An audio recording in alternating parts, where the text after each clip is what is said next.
Eh bien, nous y voilà, les amis. Comme chaque année, meilleurs vœux 2025. On tentera de faire mieux que l'année dernière, encore mieux que l'année dernière, on en parlera tout à l'heure. Petite vidéo ici, assez courte pour, comme tout le monde le fait, je fais aussi, je vais essayer de trouver les perspectives techniques sur nos indices pour dès 2025, même si vous savez que, à mon avis, si vous ne savez pas, je vous le donne, l'analyse technique n'est valable normalement que pour une période de vision de plus ou moins 3 mois. Pourquoi? Parce qu'après, il y a plein de choses qui viennent un peu perturber toute cette analyse, soit des événements macro, des événements micro, des prises de décision, des prises de parole, des événements qui font que, en effet, on ne peut pas techniquement faire une analyse de très long terme, puisque tout cela se modifie quasiment toutes les semaines. C'est pour ça qu'il faut établir des scénarios toutes les semaines et voir si le scénario qu'on a mis en place continue à évoluer et continue à être bon. Voilà, sur ces petites informations, ces petits avertissements, on va bien sûr commencer ensemble cette analyse. Le site, vous le connaissez. D'abord, vous parlez d'un événement qui aura lieu bientôt, le Salon de l'investissement, sur lequel je serai présent. Un salon de l'investissement qui aura lieu le 17, 18 et 19 janvier à Mons. Via le site Beja Investor, vous avez la possibilité d'aller réserver vos places et il y aura un code promo que je vous mettrai dans la description de cette vidéo. Comme ça, vous pourrez avoir certaines places moins chères, c'est-à-dire les places sur lesquelles il y a le séminaire. On va d'abord d'ailleurs le voir ensemble. Donc, il y a deux types de places. Il y a les entrées classiques au salon pour venir me faire un coucou et assister gratuitement aux ateliers que je donnerai le samedi et le dimanche. Mais il y a également toute une série de conférences avec des places sur lesquelles je peux vous obtenir des réductions de 50%. Il y a le code en description de cette vidéo. Alors, tout d'abord, les indices boursiers, on va voir comment ils ont évolué en 2024, comment ils pourraient évoluer en 2025. Eh bien, nous, avec le Club Premium, voilà, on a obtenu pour cette fin d'année un rendement de 27,81% sur cette année 2024. Et cette performance, elle sera à comparer aux différents indices, bien évidemment.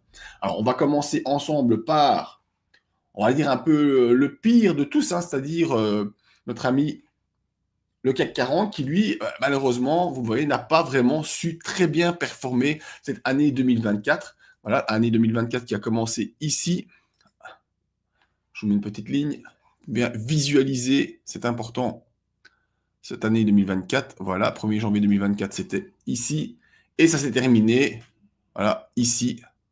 Là, on est dans la, allez, on va prendre celle-là parce qu'en fait, le 1er décembre, en plein milieu de la semaine. Donc voilà, le CAC 40, vous le voyez, sur cette année 2024, il a commencé ici au-dessus, il a terminé là-bas en dessous. Donc le CAC 40 a une performance sur l'année 2024 de moins 3,89%. C'est pas une belle performance, tout cela à cause des événements politiques qu'il y a eu en France. L'indice français étant également très très pondéré en actions de luxe, eh bien, le fait que la Chine n'est pas en bonne posture au niveau économique actuellement fait que les actions de luxe en pâtissent et ça a un point important sur le CAC 40. Donc voilà, CAC 40 qui a fait une performance négative donc sur cette année 2024. Sera-t-il, est-ce que ce sera la même chose pour 2025? Ben là, c'est compliqué à dire évidemment. Tout ça dépendra des événements extérieurs comme la relance chinoise ou pas, mais on peut en tout cas mettre en place des repères visuels pour voir quelles sont les zones à surveiller. Et c'est tout l'exercice que je vous propose ici. Donc, ce sont des repères qui seront valables pour toute l'année. D'abord, mettre une zone de résistance. On voit très bien que la zone de résistance du CAC 40, elle est ici, vers 7812 points. Donc, il faudra parvenir à dépasser ce qu'on a tenté de faire à la fin septembre et puis on n'est pas parvenu. Il faut arriver à dépasser cette zone des 7812 points pour permettre une accélération haussière. Alors, dans l'autre sens, en termes de support, on a une zone ici, voilà, 7298, 7200, on va se la caler ici. Voilà, la zone des 7220, 7230, vous voyez, c'est vraiment une zone d'importance qui, pour l'instant, permet au CAC 40 de résister. Si malheureusement, cette zone de support actuelle est débordée, c'est-à-dire que si on accélère par le bas, eh bien, il faudra chercher une autre zone de support qu'on peut matérialiser ici. Voilà, c'est cette zone-ci. une zone proche des 6800 points. Donc si début d'année, le CAC 40 s'enfonce sous les 7227 points, on peut imaginer raisonnablement qu'il pourrait aller rechercher la zone des 6800 points pour trouver du support. Si par bonheur, les décisions politiques sont prises, le gouvernement est en place, le budget est en place et tout redevient plus ou moins normal en France, eh bien, il pourrait accélérer à la hausse. Donc, il faudra d'abord qu'il arrive à dépasser la zone des 7800 points et ensuite aller rechercher cette zone-ci qui était son top de l'année 2024 à 8200 points. Donc, on a vraiment, comme sur les autres indices, l'exercice qu'on va faire ensemble, c'est déterminer un point d'inversion haussier, un point d'inversion baissier.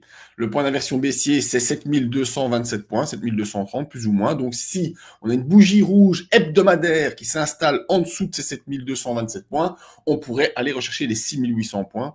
Donc, une perte là, encore à subir pour le CAC 40 d'environ 5-6%.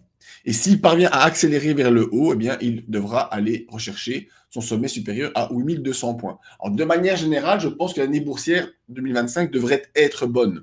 Donc, j'espère qu'en France, les choses vont pouvoir se rétablir et que la France va pouvoir un petit peu rattraper son retard. Donc, ce sont vraiment des zones à surveiller. Si on constate que la France se met à repartir vers le haut, eh bien là, on a vraiment une belle recovery à aller chercher. Et un retard qui est conséquent pour le CAC 40, donc qui devra être comblé sur les autres indices. Donc je pense que vraiment, ceux qui ont vécu une mauvaise année boursière sur leur PEA en France, ok, c'est à cause de ces problématiques-là, eh bien, ils vont peut-être pouvoir se rattraper l'année prochaine, pour autant que la France et les politiciens français puissent prendre les bonnes décisions pour rattraper le retard. Alors, pourquoi je vous parle de retard? Parce que si je compare le CAC 40 a son voisin allemand, qui est, comme vous le savez, le DAX. Est-ce qu'il est? Je ne le trouve plus. Hop, hop, hop, hop, hop, il est ici. Voilà, le DAX. On va refaire donc le même exercice. On efface toutes les lignes qui ont déjà été utilisées et travaillées. Même exercice. Donc, je vous place la ligne sur le 1er janvier et une autre ligne sur cette semaine du 30 décembre, et vous voyez que le DAX, lui, alors que le CAC 40 a perdu plus de 3%, le DAX a gagné 18,21%. C'est une belle performance sur un indice européen, et donc on voit qu'il y a un retard de plus ou moins 20% entre le CAC 40 et le DAX. C'est pour ça que je vous parle de surveiller le CAC, que dès qu'il va réaccélérer, il a un grand retard à aller rechercher. Alors, techniquement, le DAX, lui, est dans une poursuite haussière, sans trop de problèmes. On peut essayer de se tracer un canal haussier pour voir jusqu'où on pourrait peut-être aller. Voilà, il y avait un canal ici. Je vois on a fait une petite exagération haussière ici à la fin d'année. Donc, pour l'instant, on a ce canal haussier qui, s'il est dépassé, pourrait permettre la construction d'un nouveau canal. Dupliquer le canal et hop, pour aller rechercher quoi? Hop, si on continue sur la même tendance, on a quand même une zone assez importante à surveiller, qui est la zone des 22 000 points. Un chiffre tout rond, tout joli, c'est généralement ça qui est recherché par les algorithmes. Ce sont des chiffres clés. On verra si le DAX peut continuer. En termes de support, même exercice. En termes de support, on peut désigner ici la zone des 18 772 points comme étant une zone de support forte. Donc, si cette zone est enfoncé, malheureusement, on pourrait aller rechercher du support plus bas, souvent aux alentours de la M100.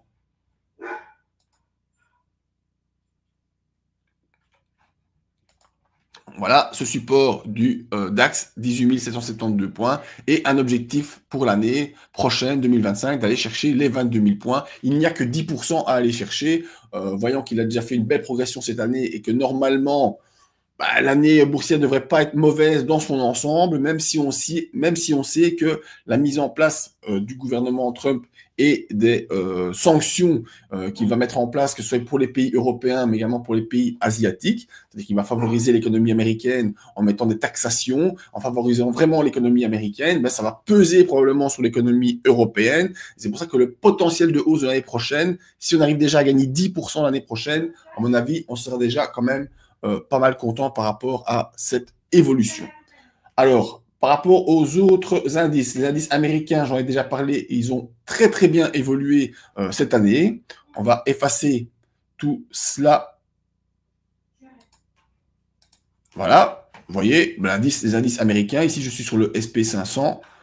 Si je prends le mois de janvier qui était ici et cette dernière bougie du 31 décembre, eh bien, j'ai le SP500 qui a évolué, lui, de 24,77%, quasiment en ligne droite, quasiment un beau couloir haussier. Voilà, pour l'instant, la tendance est très très forte depuis le mois de novembre de 2023. Ça a continué sur 2024, ça n'a fait que progresser à plus de 20% sur l'indice SP500. Au niveau des supports et des résistances, on a dernièrement eu cette petite zone de résistance. Voilà, depuis le début du mois de décembre, on ne performe plus, mais enfin bon, alors, tellement performé que dire qu'on ne performe plus, c'est un petit peu péjoratif. D'autant qu'on est toujours dans un très très beau couloir de hausse entre la M20 et la bande de Bollinger supérieure hebdomadaire.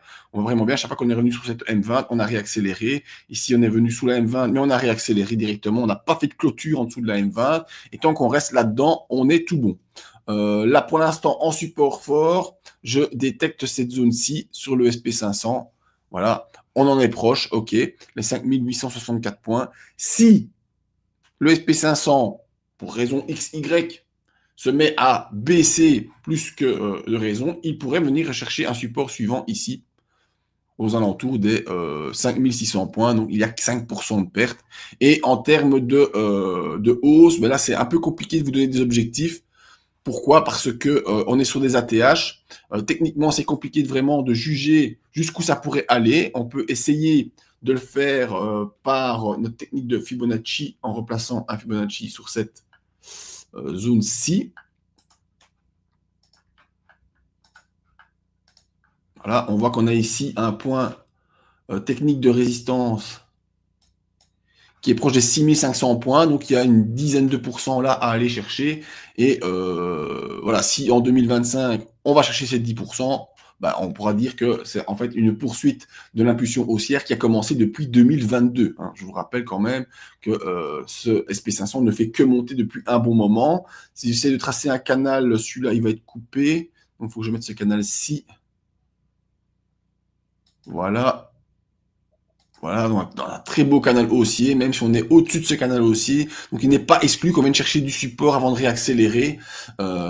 Edouard, qui est un de nos spécialistes, ou en tout cas un de nos investisseurs chevronnés dans notre club d'investisseurs, le club Premium Budget Investor, eh bien, il nous parlait que potentiellement, dans le premier trimestre 2025, on aurait une baisse sur les indices américains, baisse qui pourrait nous ramener vers les 5600 points, comme je vous l'ai dit ici.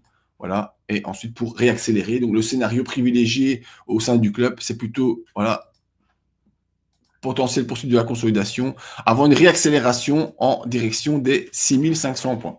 Ça, c'est notre scénario pour 2025. Ensuite, peut-être ça ira plus loin, ça, personne ne le sait encore actuellement. Donc la tendance de fond reste bel et bien haussière, même si on pourrait avoir un premier trimestre avec une légère consolidation qui entraînerait le tout, qui pourrait entraîner le CAC 40, qui pourrait entraîner le DAX aussi. Sur le Nasdaq, donc c'était très très fortement mis en avant tout ce qui a été techno, encore une fois, depuis le mois de novembre de l'année dernière. Ce Nasdaq n'arrête plus de monter. Vous voyez, on a atteint l'objectif que j'avais fixé des 22 000 points. Maintenant, quel sera le prochain objectif? Le prochain objectif, il est ici à 27 000 points. Alors, si je supprime tous les objets trachés, on refait toujours le même exercice. Qu'est-ce qu'on va trouver comme support et résistance? Support, j'en ai un ici de support qui est assez proche. Puis j'ai un autre support ici, si ça craque. Voilà, en résistance, mais pour l'instant, on a la résistance proche de décembre qui est ici. Voilà, et je vous ai dit, l'objectif, il est à 28 000 points. C'était ça, c'était 28 000? Une petite marche arrière. Ah, j'arrive plus.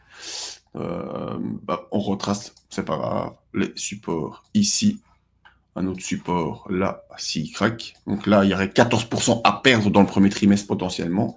Et sinon, en termes de hausse, on avait dit 28 000 points. Ça, c'est grâce au Fibo. Tac. 27 000 points, pardon. Voilà, ça c'est le scénario pour 2025. Vous voyez bien que ça n'arrête plus de monter depuis un bon moment, voilà, depuis octobre 2022. Ça a réaccéléré en novembre 2023. Hop, on est toujours dans ce beau couloir aussi sur le Nasdaq. La techno, c'est vraiment quelque chose que je conseille quand mes clients me demandent dans quoi je dois investir sur le long terme. Je dis, tu prends un fonds de placement ou un ETF orienté techno. Et tu investis là-dedans pendant des années et tu peux être quasiment certain que même si parfois on a des crises ou bien des pertes de vitesse pendant une année, ben, au final, tu y seras gagnant si tu y restes sur le long terme. Ici, même chose, ben voilà, on a le support proche des 20 390 points. Si ce support proche craque, ben, on pourrait redescendre jusqu'à 18 300 points, moins 14%. Et ensuite, si on accélère dans la deuxième partie 2025, on pourrait est-ce qu'on peut atteindre, voilà, on pourrait s'approcher en tout cas des 27 000 points à la fin de l'année 2025. Donc, je vous répète tout cela sur le CAC 40, qui est pour l'instant en train de latéraliser entre deux bornes, même si la tendance moyen terme est plutôt baissière. On a un support à 7230 points. Si ce support craque, c'est direction 6008. On a une résistance à 7800 points. Si cette résistance est dépassée, c'est direct vers 8200. Et ensuite, on pourra continuer à accélérer parce qu'on a un gros retard à rattraper. Gros retard à rattraper sur le DAX, par exemple.